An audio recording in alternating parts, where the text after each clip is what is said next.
straightforward.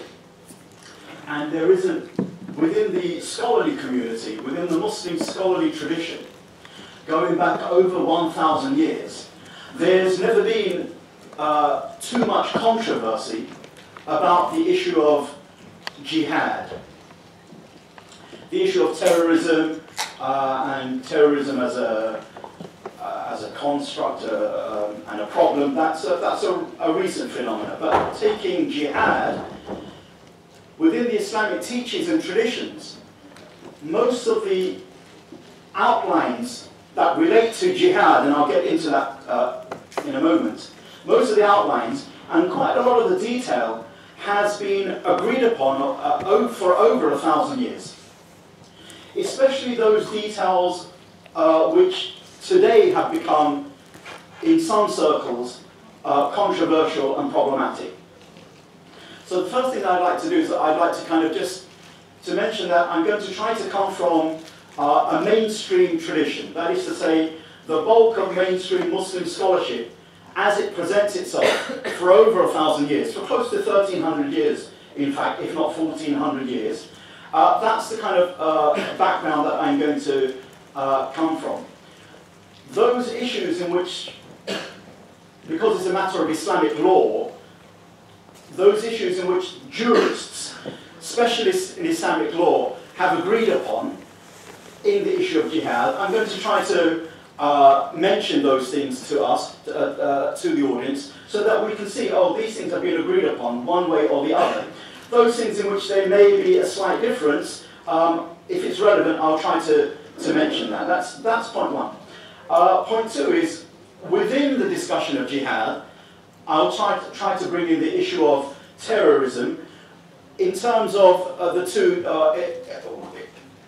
contrasting the two terms, jihad and terrorism. Jihad can be defined quite explicitly. The details can be filled in. The pieces of the puzzle are easier to put together. Terrorism can be a little bit nebulous, so I'm not going to get into that too much of what is the definition and what isn't, but I'll weave in the issues of terrorism vis-a-vis jihad as and when in the place. And the third thing is, our scholars say within the Islamic tradition, and it's quite an understandable rationale, a rational concept. They say, "Man lam yutqin al-usul, hurim al-usul." Whoever doesn't safeguard the foundations, or whoever doesn't preserve the foundations, will be prevented from the goal.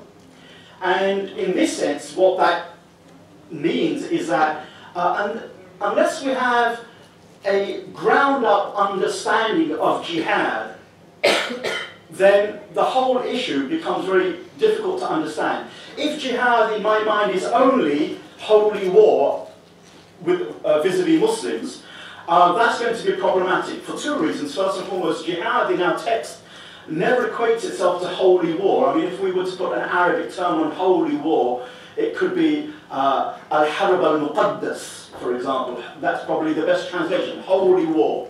That term, al-harb al-muqaddas, doesn't really occur in the Quran or in the words and the teachings of the Prophet Muhammad, peace be upon him. In fact, it doesn't even occur in the words of the early classical scholars. Holy war is more so a Western European construct that within, like, somewhere between the 18th and the 20th century, some non-Muslim academics threw upon the idea of jihad as it occurs in the Muslim or the Islamic tradition. So the first thing I want to do is just go through some really basics. And I could have done this talk in two ways. The first way is the way I'm going to do it now. I've been advised to just do it as a narrative with question and answers at the end, and maybe throw a few questions in during this discussion. My other way was simply just to say a few words and then actually get you to, if you had any questions, and then somehow weave a narrative, weave a story, somehow like a linear story, bit by bit, through your questions and answers. But it felt that might be a bit too difficult, so we're going to have to start at the first way, inshallah. Okay. Okay. So let's just deal with the word jihad as a term, as an Arabic term, and even as a term that occurs in the Quran. Arabs, even quite, even before the Prophet Muhammad, peace be upon him, even before the coming of Islam, they were quite proud of their language, very particular in their language, in fact, and we've preserved within that tradition the root meanings of words. So, does anyone know what the root meaning, the root of jihad? What root word does it go back to, and what could it mean in English? Jihad comes from the word Jihad, Jahada, okay, which means roughly striving, struggling, exerting one's effort. Okay, just as a word, nothing to do with how we see it in terms of war. Okay, but just as a word, an Arabic word. Okay, it just means to strive, to exert one's effort, to struggle, meaning to achieve something, to struggle, to strive, to exert an effort to do or to achieve something. So in that sense, linguistically, lexically, as a word in the language, coming from East London over in Redbridge, one end of the Central Line, getting to Waterloo Station almost when the rush hour is starting, getting on a packed train, by the way I'm not complaining, right, genuinely, getting on a packed train, and then kind of walking from the station, not realising it would be colder than I expected, that was a bit of a struggle. I could think of easier things. Okay, in one sense, that was a jihad. For no other reason than it was a struggle. So when the Prophet Muhammad, peace be upon him, says to one of his young disciples or companions concerning his parents, he said, فَفِيهِمَا فَجَاهِدْ. So struggle in their service. Exert yourself in serving them, honouring them, obeying them, being dutiful to them. فَفِيهِمَا فَجَاهِدْ. So he used this idea of jihad, juhud, struggle, striving, just for being dutiful to one's parents. So lexically, jihad means struggle, exhortation. And like many religious things in Islam, like prayer, what do we call prayer in Arabic? Salah. So salah, leave alone, salah refers to the formal prayer with the bowings, facing Makkah, bowing 5 times a day, time periods. That's what we call salah. The verses that, I think, was it Brother Hamza? That beautifully recited. One of the verses was, وَأَقِيمُوا الصَّلَاةَ لِذِكْرِ. Establish prayer for my remembrance. So we believe God has said, establish prayer, not for some yoga exercises, even though there may be some side benefits by bowing and flexing one's muscles, but the spirit of the prayer, وَأَقِيمُوا الصَّلَاةَ لِذِكْرِ, to remember God, to be conscious of God, to make the heart present vis-a-vis its Lord, حضور القلب. So salah, but if we take salah, this religious prayer, and bring it down to its lexical, linguistic meaning in Arabic, it doesn't mean that formal prayer facing a particular direction 5 times a day. Salat as an Arabic word, not a specific technical Arabic word like the prayer, but what does it mean just as a lexical word, salat? Anybody? Dua. It just means like a prayer or an invocation to God. And the connection is, dua, salat as a linguistic word, it means like a prayer. Okay, the Christians might do that, for example. In the 5 daily salats or prayers, it's a specific prayer with specific forms, specific bowings, and recitations. So there's a connection between the language form and the religious technical word. Likewise, jihad, striving, struggling, exerting, language. But religiously, it has a connection with that language form. Religiously, it can take on various religious acts of striving, struggling, and exertation. And to sum it up, to use something very, very well known amongst the scholars, one of the earliest definitions, comprehensive definitions of jihad, is one given by one of the great scholars, Ar-Raghib al-Asbahani. It doesn't matter if we don't know the names, but he was a scholar within the normative tradition, very well respected, especially for language, issues to do with language. And he simply says that this is the meaning of jihad. jahada, to strive to exert oneself, there's no problem there. And then he said, well, jihad thalathatu adru. Jihad is of 3 types. Religiously, lexically speaking, it means to strive and struggle.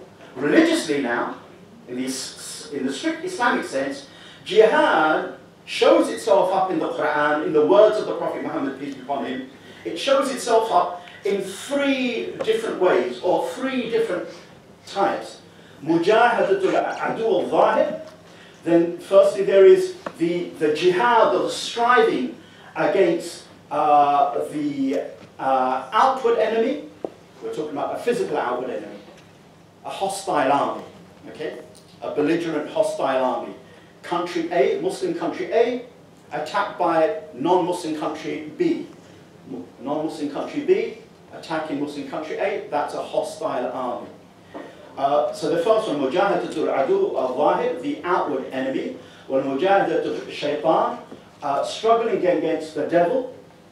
And Mujahadatul nafs, and struggling against one's own lower self or ego or lower tendencies. These 3, he says, this is what, and he says, وَتَدْخُلُ ثَلَاثَتُهَا فِي قَوْلِهِ تَعَالَى. And all these 3 types of jihad, they come under the saying of God in the Quran, وَجَاهِدُ فِي اللَّهِ حَقَّ جِهَادِهِ, and strive for God as he rightly must be striven for. And he says, it comes under the verse, وَجَاهِدُ بِأَمْوَالِكُمْ وَأَنفُسِكُمْ فِي سَبِيلِ اللَّهِ, and strive with your wealth and your lives in the cause of God. So there is a type of striving, which is an outward striving against a physical enemy within the context of war, so it's a martial tradition. Then there is a type of striving or struggle in order to fight against the devil's whisperings, the devil's temptations that he throws at us day in, day out. And then there's a third type of striving, which is against our own lower tendencies, or our own egotism, or our own nafs. Each of these 3 are valid forms of striving. Each of these 3 have been spoken about in the Quran and in the words of the Prophet, peace be upon him, abundantly and thoroughly. So that's the first thing we've got to know. Jihad is not just an outward form of just war, though it does certainly have that meaning. But jihad is also the inward struggle as well. So that's point 1. Very briefly, since this talk is not so much about the inward jihad, but so let me just touch upon it. The inward jihad. That jihad, perhaps against the devil, perhaps against the ego, let's call that the inward jihad. Now, I want some of definitely the audience as a whole, but some of the Muslims to listen to this carefully. The reason why is because one of the things that is clearly problematic within the Muslim community is we have a problem of, we all have ignorance, including myself. We all know something, we all are ignorant and we don't know many other things. That's not a problem, that's just the human experience. Okay. Hopefully we'll fill in some of those gaps as time goes on, as we move through life, and some of those gaps we'll never fill. That's just how it is. And in Islam, ignorance in that sense is not so harmful or problematic, just for argument's sake. But there is a type of ignorance which is very problematic, which is compounded ignorance, where a person thinks he knows it, that it is this. So today is Thursday, and I'm adamant that no, today is Tuesday. And everyone's screaming at me, no, no, it's Thursday. Tuesday, when? No, it's Tuesday. You're not in Surrey. What are you, fossilised in the time? What's wrong with you? Here, I don't realise that I don't know. I don't know that I don't know. That's a calamity. Within the Islamic tradition, we see that as a calamity. Unfortunately, it's kind of easy to get into. And one of the areas in which some Muslims have fallen into is that there are these words that are attributed to the Prophet Muhammad, peace upon him, but actually the scholars in that field say it's not a true saying. I'll say it anyway. The Prophet was reported to have come back from a physical battle with swords, and he came back to his hometown of Medina, and he said apparently that we have returned from the greater jihad, the greater form of striving. Oh, sorry, we have returned from the lesser form of striving to the greater form of striving. We've returned from the lesser form of striving, battle with swords, spears, to the greater form of striving, to the greater jihad. So it was said, what is the greater jihad? And he was meant to have said, jihad al-qalb or jihad al-nafs, the struggle of the heart, the spiritual struggle, the jihad of the soul. Now, by agreement of all the scholars, or hadith masters, I'll say, okay, the Hufar, the Muhaddithun, that's not an authentic saying that we can ascribe to the Prophet Muhammad, peace be upon him. That's an agreement. It's something that one can actually check up and verify as a statement of fact. However, no scholar within our tradition has ever denied the overall meaning to be correct. Yes, we can't ascribe these words to the Prophet Muhammad, peace be upon him.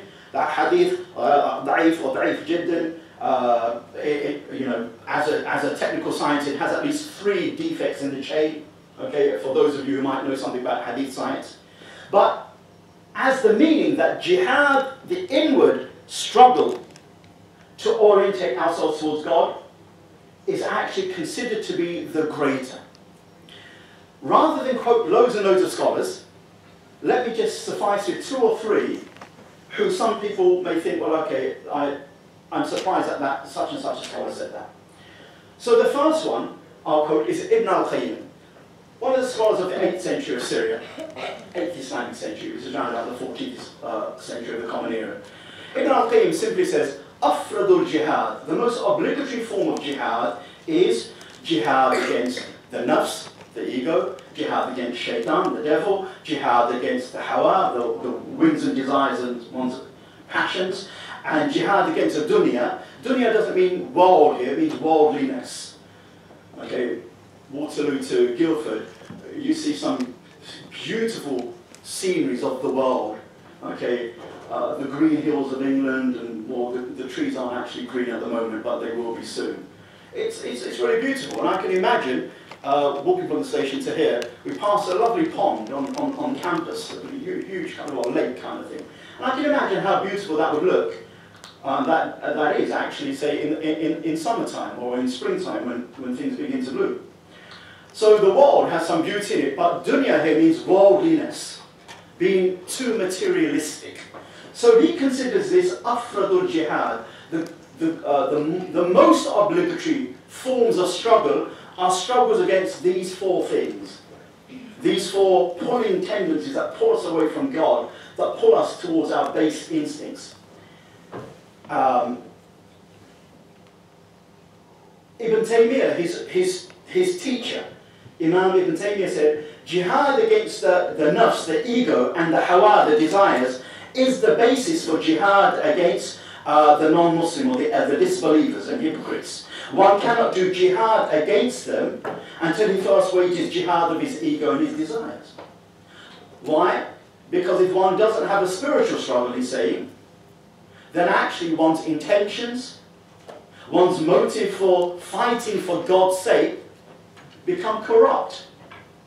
It then becomes a selfish thing, something done purely on rage, on revenge, on something other than for the pleasure of God in the way that God intended. And before that, one of the great critics, there's one of the scholars who's known to be really harsh in his criticisms. His name is Ibn al-Jawzi, 100 years before the ones that I've quoted. And he simply says in one of his books that I reflected over jihad against the ego, and I realized it to be the greater jihad. In fact, whether you quote Ibn Hajar or An-Nawawi or Al-Ghazali, the whole of the Islamic tradition is actually quite comfortable and have agreed upon that the inward jihad is the greater or the most obligatory form of jihad out of the religiously sanctioned jihads. Question: barring the reason why I quickly gave why it is the greater form of jihad, could there be any other reasons why the inward spiritual jihad is greater than, say, the outward jihad against an enemy, or war between 2 armies? Why would the inward spiritual one be greater? For what reason? This is more difficult to overcome. Okay, you're right. It could be more difficult. Some might say, but actually going and being a soldier in an army and all that training and all that hardship can also be difficult. But you could be right, so I'm not discounting it. Anything clearer than that? It's a journey you fundamentally take on your own. Okay, and therefore? And therefore, it's a lot harder for anyone else to help you. Okay, but perhaps that's a good point related to what the boss said here. It's a journey that you fundamentally take on your own. There's no kind of helping hand. It's you and the ego, and that's it. It's a matter of subduing one's ego, and that's kind of a difficult thing, definitely in this day and age. It's getting there. Anything else? Sincerity. Sincerity, okay, and that could relate to what's been said here. Something else? And privately, everyone will have to do it, meaning basically male and female. So it's not like jihad where basically maybe just the military or just the army will go basically, to fight. That's more or less close enough to the point. One is a private affair, nobody knows about it. The jihad against the nafs, and the other one is a public affair, everybody knows about it, and you're more likely to be... Possible, that could be there. Would you say that if everyone is doing inner jihad, then it will basically, or help prevent the after jihad? It's very true, that's undeniable. That's not the answer to my question, but it is undeniable. Actually, what the sister there said is something that I was at my parents' house and they were, the TV was on Sunday morning. So what was that question? Is it called The Big Question on Sunday mornings? Yeah. Is it The Big Question, right? So they had this, they were doing this piece on Buddhism. I think it was last week or the week before, unless I was watching a repeat. Anyway, they were doing a thing on Buddhism. And so there was these Buddhists sitting there, one looked very traditional and everything like that. And he's trying to explain how important meditation is to Buddhists. And so there was a Muslim in the audience, a Christian priest or a vicar in the audience, and there were some other people in the audience with no faith, no religion. And nearly all of them couldn't get the thing about Buddhist meditation. So the Buddhists are trying to say, well, look, we meditate because it kind of relieves ourselves from ourselves, and we can begin to kind of harmonize with the universe. I mean, these are my words, right? I'm not saying that this is Buddhist philosophy, in detail. And then what happens, and when we engage with the world, we engage with it at a better level, because we've kind of done some soul searching. And nearly all of them in their own ways, the Christian, the non-Christian, the whomsoever, from no religion to atheists, they all say, well, that's a bit selfish. Rather, you should just get out there and help people, and feed the poor, and help the orphans, and these kind of Buddhists, right, all sitting there, they're kind of looking puzzled. And I could feel their problem, that they thought that that's what they've said. In one sense, that's what they said. Look, if you deal with yourself, you won't be so selfish. If you deal with yourself, you won't tread upon people's rights. If you deal with yourself, you won't be so hostile, vengeful, greedy, and you're less likely to go to war with other individuals or maybe even countries. So this is why we deal with ourselves. And it seemed to me, that, and I didn't watch the program to the end, that no one got it. And the point, and you've made that point that actually, you've made that point that if one deals with themselves, the hope is those bestial tendencies in us, that greed, that avarice, that jealousy, that enmity, that hatred for no justification, and all those gremlins in the human closet will kind of at least be subdued or kind of tamed to some level. And once that happens, the outer world of the human being might be just that little bit better. That's the kind of idea behind it. So yes, but what our scholars tend to say, the reason why the inner jihad is the most obligatory or the greater is because even just to keep faith, or iman as we call it in our religious language, even just to keep faith requires constant struggle.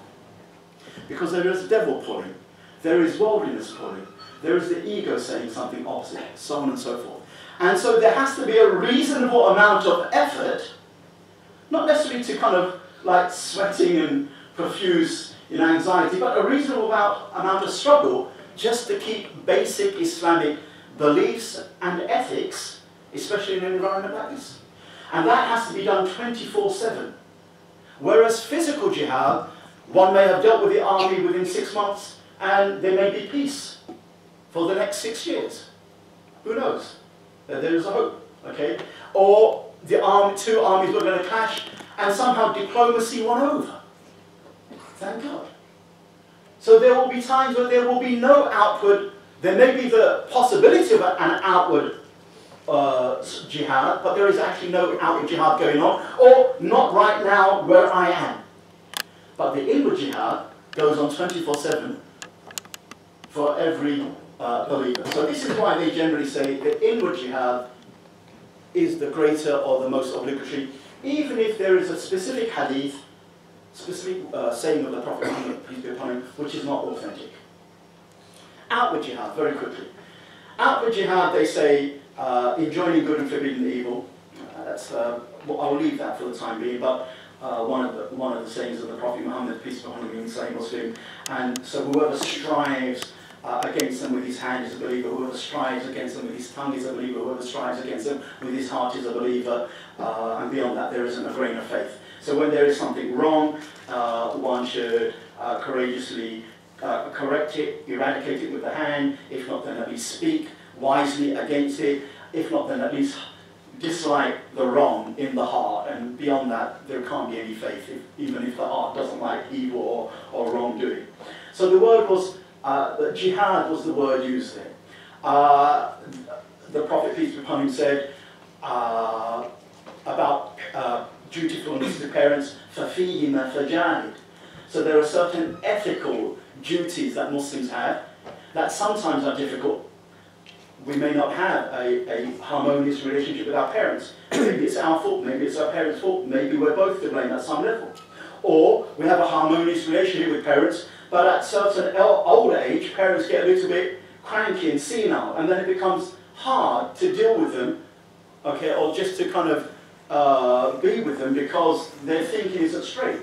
But then one has to be incredibly patient and have humility and. Okay, so it can become a jihad for various reasons. That's an outward form. Another one is the Prophet Muhammad, peace be upon him, said, أفضل الجهاد كلمة حق عند سلطان الجائر. The greatest jihad is to speak a word of truth in front of a tyrannical ruler.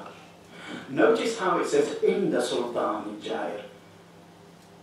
In front of, not to speak against. So here is a shabby tyrant over there somewhere in one of the Muslim countries. We still have quite a few to pick from, but not as many as we did before. And here I am, on my chair in Guildford, and that person and that ruler is this.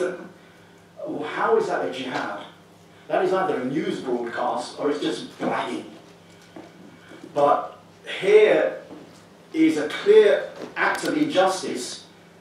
And this tyrant who doesn't normally stick to humane rules, I'm in front of him, and I feel that I should say something. That, you know, this is not a small wrong, right? This is not like you running a red light. This is you running a stake through someone's heart, you know, literally. And if I tell him, he might be a tad upset, or worse. Okay, and I could be like, this could be my funeral very soon. And yet, wisely, gently, but courageously, I speak the truth. Then that becomes a great act of courage and jihad. So much so, the greatest form of jihad is speaking a word of truth in front of a tyrannical or an oppressive ruler. In front of, not against. Okay, because against anyone can do it. But contrast that with أفضل الجهاد أن يجاهد الرجل نفسه. The greatest jihad is to strive against one's own ego. Or in another hadith which is well known in the Sunan of Tirmidhi, المجاهد من جاهد نفسه في طاعة الله. The mujahid, the warrior who does jihad, is the one who strives against his soul in obedience to God. Okay? So outwardly there is that thing, that political jihad, but I want us to be clear that it's not just slagging off a ruler from a distance, it's constructive criticism that may end up, where we may end up losing our lives. We may end up, okay? Which is why it's a great jihad. Jihad of dawah. Before warfare was legislated in Islam, you know, war with swords and spears or whatever, before warfare was legislated, we have this verse in the Quran, وَجَاهِدْهُمْ بِهِ جِهَادًا كَبِيرًا, and make jihad against them with it, with the utmost jihad, with the utmost striving. Does anyone know what it means when it says, and make jihad against them with it? What's the it, the pronoun referring to? Does anyone know? The Quran. Strive against the disbelievers with sound rational proofs, with arguments from religion, with arguments that are going to touch the soul, activate the mind, cause the heart to think and stir into activity and motion. Do that with the Quran. A form of evangelizing, or dawah as we call it, invitation and call to Islam. That was mentioned as the great jihad even before fighting was legislated. And finally, the last form of outward jihad, you've had enjoining good and forbidding evil, you've had standing up to political activism, you have ethical activism, parents for example, you have dawah, invitation to Islam, and then finally you have jihad as qital, as fighting, and in the sense that we understand it now, warfare, the martial tradition. وَقَاتِلُوا فِي سَبِيلِ اللَّهِ الَّذِينَ يُقَاتِلُونَكُمْ وَلَا تَعْتَدُوا إِنَّ اللَّهَ لَا يُحِبُّ الْمُعْتَدِينَ. And fight in the path of God those that fight against you. وَلَا تَعْتَدُوا, but don't overstep the limits or the boundaries. God doesn't love those who are aggressors, overstepping the boundaries. 5 or 6 forms of outward jihad. Let's just quickly now, for the rest of the talk, stick with jihad as warfare. And let's kind of push to the side the other forms of jihad, but bear in mind that there are these other forms of jihad, okay? And when you see, it's normally us brothers that brag. We're sitting and having our burger and chips in a coffee shop or a burger bar, and we're giving it, well, we are in East London, and we're giving it, I don't know what kind of food, maybe it's special over here, and giggle food or whatever. And we're giving it the big against whatever. But actually, as a person, okay, you don't see me doing any invitation to Islam. You see that I have no concern for my parents, really. A man cannot be a man within the Islamic tradition. A man cannot be a man, okay? He's not from min al-rijal if he doesn't have that humility and service to his parents. Doesn't matter what kind of six-pack he got, it's all absolutely useless. Okay, we consider such people just to be mere boys, chicklings, right? Because the mark of a man, or a woman, as the case may be, is that they understand that after God, okay, there is dutifulness to she who brought me into existence by God's permission. And it takes 2 to tango, so we'll throw in the father as well.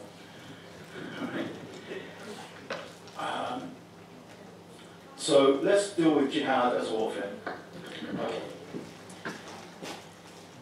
First point to know, okay, this is our scholars say, they say this, so we're now talking about spears and swords, or we're talking about modern warfare, okay? And I want to show in this, we'll see some of the errors of those of our Muslim brothers and sisters, normally brothers, who have gone to an extreme fringe understanding in this issue. We'll see by listening to the scholastic discourse about this. So the first thing that I want to mention out of the many that could, is they say about jihad, وُجُوبُهُ وُجُوبُ الْوَسَائِلِ لَا الْمَقَاصِدِ. The obligation of this military jihad, okay, when it's an obligation, I'll explain that later. وُجُوبُهُ وُجُوبُ الْوَسَائِلِ. Its necessity is the necessity of means, la al-maqasid, not of ends.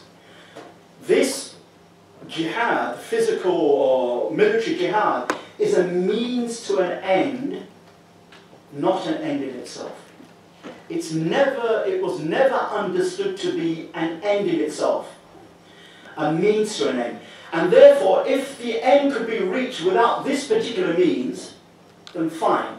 But much of Islamic history showed, and much of the world history, pre-modern world history showed, that without this particular means, it was hard to reach the ends. But as a theory, Islam legislates jihad for an end, so it's a means to an end. If the means can be achieved without, if the end can be achieved without this means, warfare, then good. But practical considerations, practical history, Muslim history and world history generally has shown that that was very seldom the case. وجوبه وجوب الوسائل لا المقاصد. That's what they say. And who says this? Not post 9/11 scholars. We're talking about the likes of the An-Nawawi and the Majmu', the likes of the Ibn Hajar al-Haytamis, the likes of the Houthis in his one of his texts on Hanbali fiqh, and so on and so forth. Really classical scholars. Question: it's a means to an end. So what is the end? If warfare is a means to an end, what is it an end to? Deliver the message. Any other calls? Any other answers? Oppression? To cause oppression? No, it's a means to ending oppression. Means to ending oppression. Okay. Any other possible ends? To promote peace and justice. To promote peace and justice, which will be the flip side of ridding the world of oppression. Agreement between peoples. Okay, so that could be like peace. Anything else? What you've all said is right, but it really comes back down to what this gentleman said over here. It's really there to allow the call of Islam to be given freely, and then one accepts it or rejects it accordingly. But let the call be given without any propaganda, without any distortion. And then it's for a person to accept or reject, but at least knowing the consequences of accepting and rejecting from the Islamic point of view. So the ghaya or the maqsad, the end goal, is the invitation to God. If the invitation can be given without facing any stiff opposition from an army or propaganda, fine.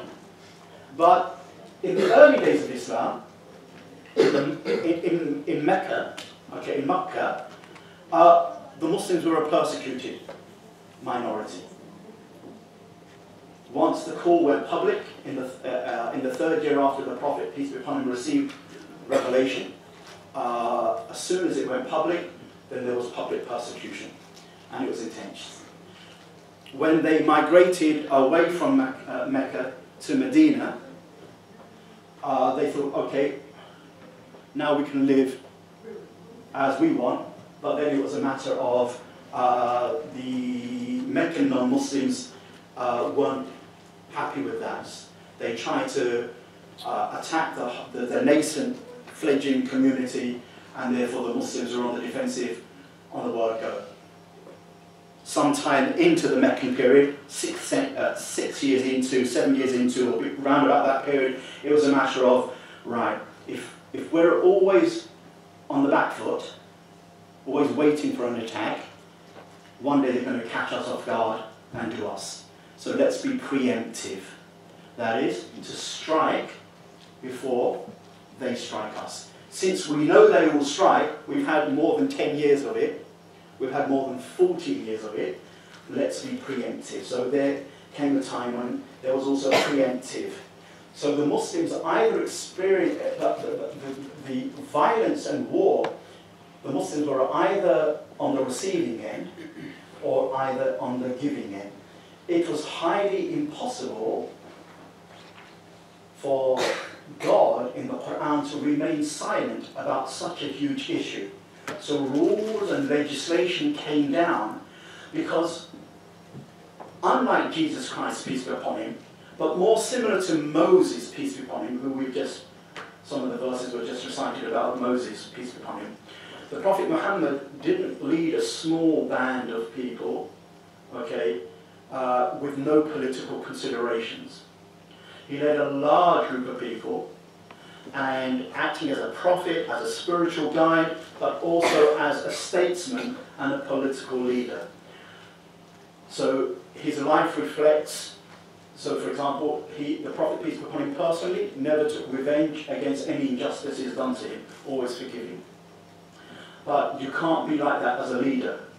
When injustice is done to the community, oh, let's just forgive. So there are some naughty people out there robbing old ladies and beating them up to get their wealth. And then I come along with all my kind of spiritual niceties, oh, let's just forgive them. That's completely misplaced piety. It's misplaced piety. It's either naive on my behalf or I'm just totally blind. Here, it's not a case of forgiveness, it's first a case of establishing justice so that society doesn't crumble because law and order has gone out of the window. But on my personal level, maybe one of the old ladies, God bless her, she might say, oh look, as long as he doesn't do it again, I personally forgive him. That could happen at the personal level. But the judge has to do justice. Okay? So we need to understand the prophetic role and not to kind of see the Prophet Muhammad only one way. Okay, so first thing, it's a means to an end. Second thing, this is the overall attitude to, to war that the Prophet Muhammad had.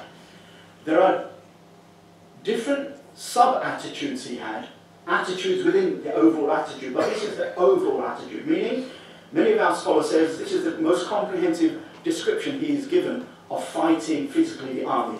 لا تتمنوا لقاء العدو وإذا لقيتموهم فاصبروا. Do not wish to meet your enemy, but ask God for well-being and safety. If you do meet them, then be patient and firm.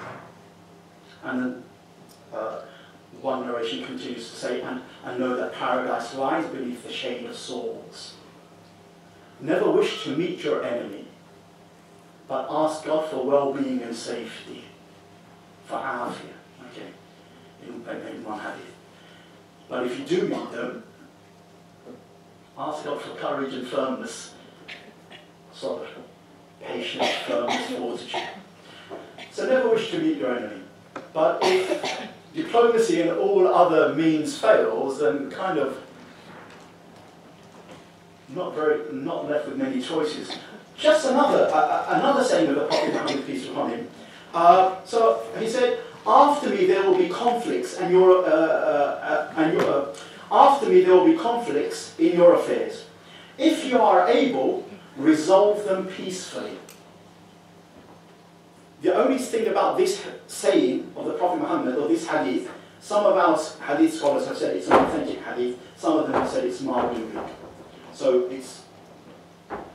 but it fits the other one.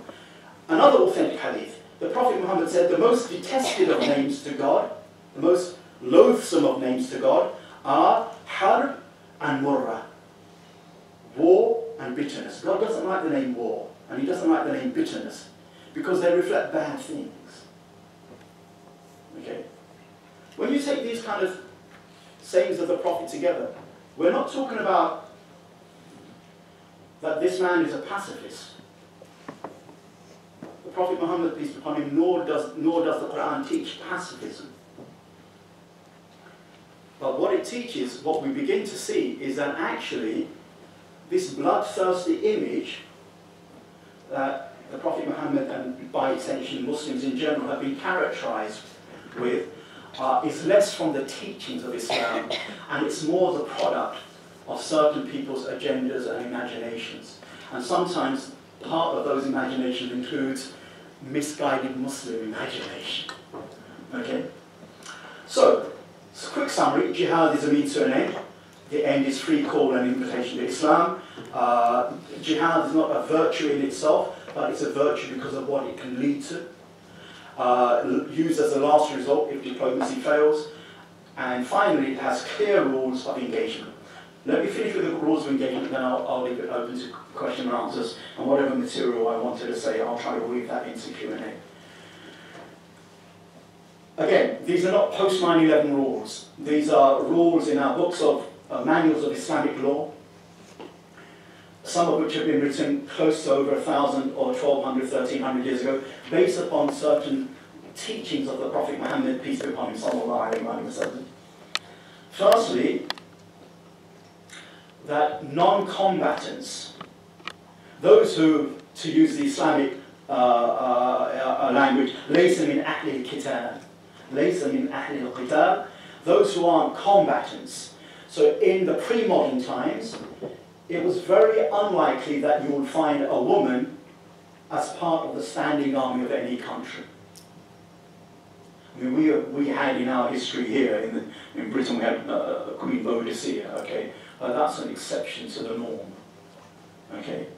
And unless the French, or unless the Goths, or unless the Vikings, came over and then just landed on the shores of these islands and then kind of started pillaging and looting villages upon Britain's coastlines, then everybody, the woman, the child, your donkey, your mule, your chicken will have to come and fight the invaders.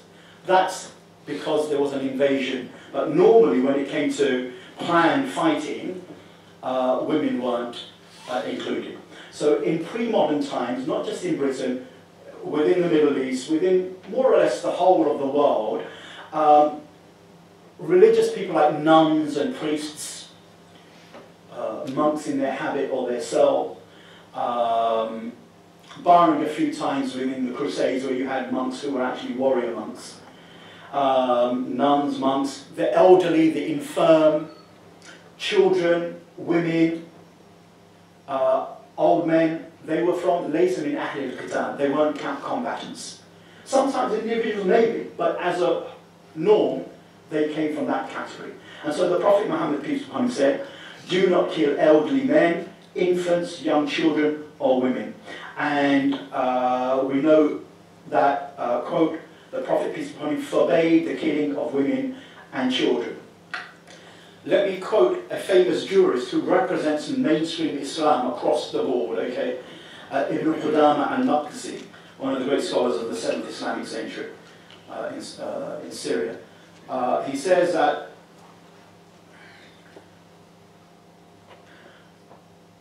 so let's quote Imam Nawawi. Scholars agree, have consensus upon acting by the above saying of the Prophet, above hadith, and forbid the killing of women and children, provided they do not engage in combat. But if they do, if a child picks up a weapon in battle, on a battlefield, or a woman, okay, then if they do, the overwhelming majority of scholars hold that they may be fought. And there's a slight minority that says, no, somehow you're going to have to run away from the child and the woman and go and fight the man. But the overwhelming majority say, well, they've picked up, therefore they are an aggressor, they're an enemy, and therefore they leave that exception to the rule. One of the great jurists also said, it is not permissible to kill a child amongst them, nor the insane, nor a woman, nor a monk, nor elderly men, or someone with a debilitating illness, or a blind man, except if they fight. Why? Because all of these people aren't fighters. So that's point one. That's not to say every single Muslim, with the various Muslim empires that we've had throughout Muslim history, have been faithful to these rules. But that is to show that these were sacred rules based upon sacred texts, words of the Prophet Muhammad, peace be upon him, and juristic consensus, or ijma' al-ulama, which for us is a binding source of legislation. That's point one. Okay. So when we see people intentionally targeting women and children, intentionally, not, oh, didn't know they were there, already it violates the prophetic, the teachings of the Prophet Muhammad, peace be upon him. And even if we were to use, I'll bring that a question, there's an issue there, but it's a side issue. Point two is who declares jihad? Okay, you and I? No, because we might get kicked out of the university. No. Who declares jihad? Not the scholar, though he or she may have an opinion that maybe jihad, war should be started or war not, shouldn't be, but not the scholar. Not the spiritual master. In fact, the rule here is al-jihad mawkulun ila al-imam wa ijtihadihi. Jihad, declaring war or peace, is dependent upon the imam and his decision. The imam here is not the imam of prayer, the person who leads. Imam literally means leader. Okay, so when someone leads us in prayer, like one of the brothers did, he's an imam, but just an imam of prayer. Okay, then you might have a president of the ISOC. She or he will be our imam in that loose sense. Here, imam means a head of state, someone who has political authority over that land. Okay? Not someone who, well, you know what, I don't like my ruler, right? I don't like David Cameron, so over there in Redbridge in East London, I am the imam, and this is my little state, the Abu Aaliyah state of Redbridge, growing hopefully with the time. No, it's one who actually has political authority. How they got it, that's a different affair. But they right now have executive political authority. That is the imam. That person, only that person can declare a jihad. They may be advised by scholars. They may be advised by these people, that people. They may be advised by you and I. But the end decision rests with them, and when they make it, then it becomes binding or not. Therefore, some nice guy in a cave, some guy who's got control of half a country but not all a country, or some slithers of areas of land, some guy with a nice long beard, with a nice Islamically sounding name, some guy with just good intentions, or not good intentions. None of those can declare a jihad, because they're not heads of state. Not a post-9/11 rule, an ancient rule to be found in An-Nawawi's Majmu' or Ibn Qudama's Al-Mughni and the great books of great classical tomes of Islamic jurisprudence that scholars often rely upon even today. And this is why when you see women and children being targeted, and it's not even a declaration of war between one country and another, and it's not by a head of state, then you know that from the Islamic point of view, it's terrorism. It doesn't matter who else defines it as whatever, we define it as illegitimate terrorism, okay? And that type of action under the name of jihad is false. In fact, that type of action, let's call it terrorism. Terrorism is to jihad as adultery is to marriage.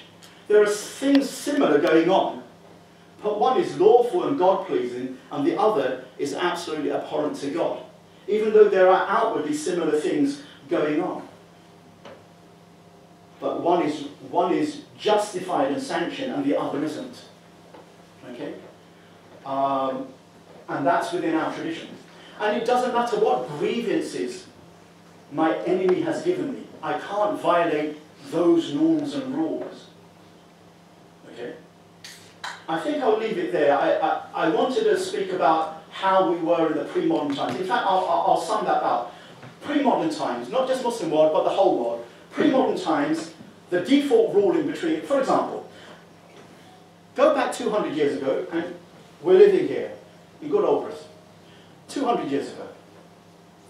What was the default political status between us and our neighbours, France? Was it by default we were at peace with each other? Anybody? Cold War. A Cold War, in a kind of not so cold sense, but yeah, okay.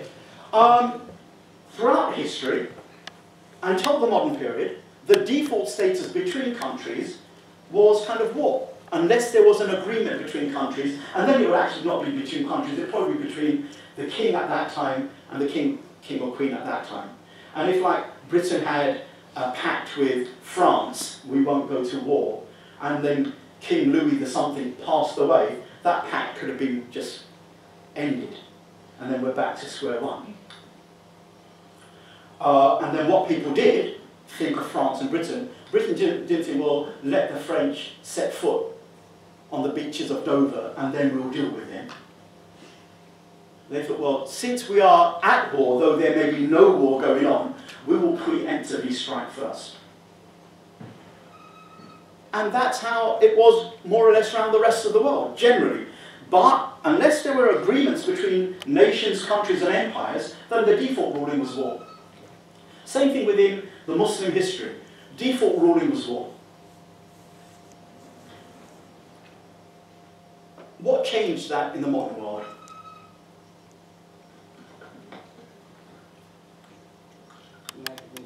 Yeah, as great or as feeble as you and I think it is, the United Nations Declaration of Peace, the Charter of Peace between nation states, makes the default ruling between countries one of peace, not war. That individuals might transgress it, that it might be lopsided here and there, that in some places it's not really seen on the ground, and in other places it is seen on the ground, and we have less wars than we did before, although the fewer wars that we have tend to kill more because mankind has invented these huge weapons of mass destruction.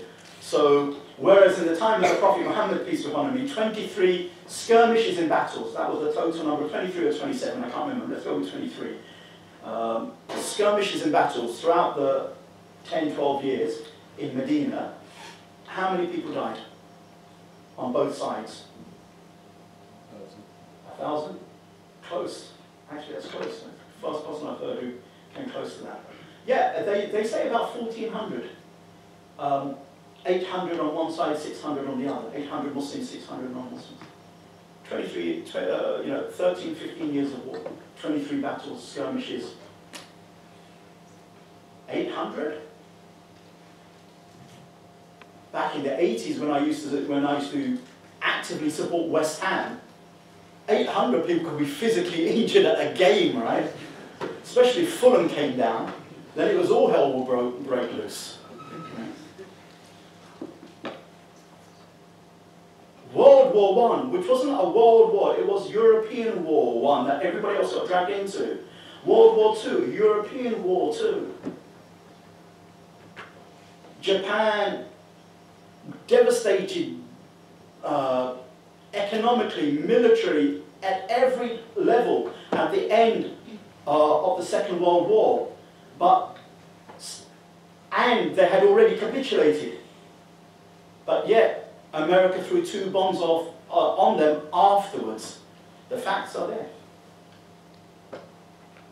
And it's an insult to say, oh, but if we didn't do that, then actually the war would have been protracted and more people would have died. Really?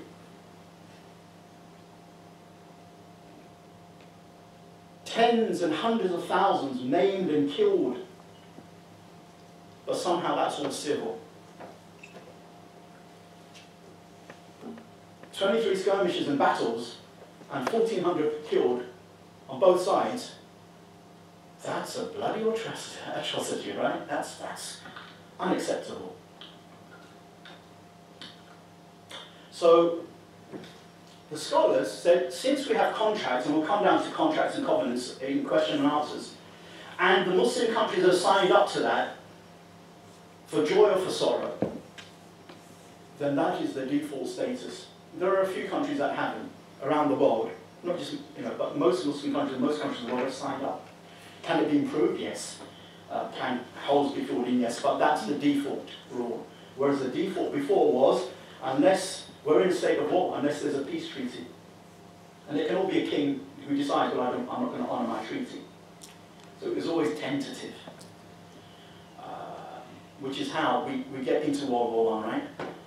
Everybody's land grabbing. Russia doesn't, Germany doesn't kind of get into the race too early, bit disappointed, resentment, this, that, and the other. There's an issue in Sarajevo, but are we saying the whole thing was predicated on one little incident of a diplomat getting shot? for us, as wise as we think we are, we really are dumbed down with the narratives. Really. And I'm not talking about conspiracy theory, and I'm not saying, you know, let's fly the flag of Mulder and Scully because the X-Files are back and whatever. But just you know, complex situation like that aren't normally just started just boom. Okay? But there's a narrative. No one is saying actually blame the other side. Well, maybe the blame can be apportioned a little bit better than what we're taught. Maybe not 50-50, but. And that's for us to, and we have access to these things now. Academic books and journals and so on and so forth. Not Wikipedia. Okay? Knowledge, not pretensions. So I'll leave it at that. And some other things might come out in question and answer. So with that being said, thank you very much for your patience.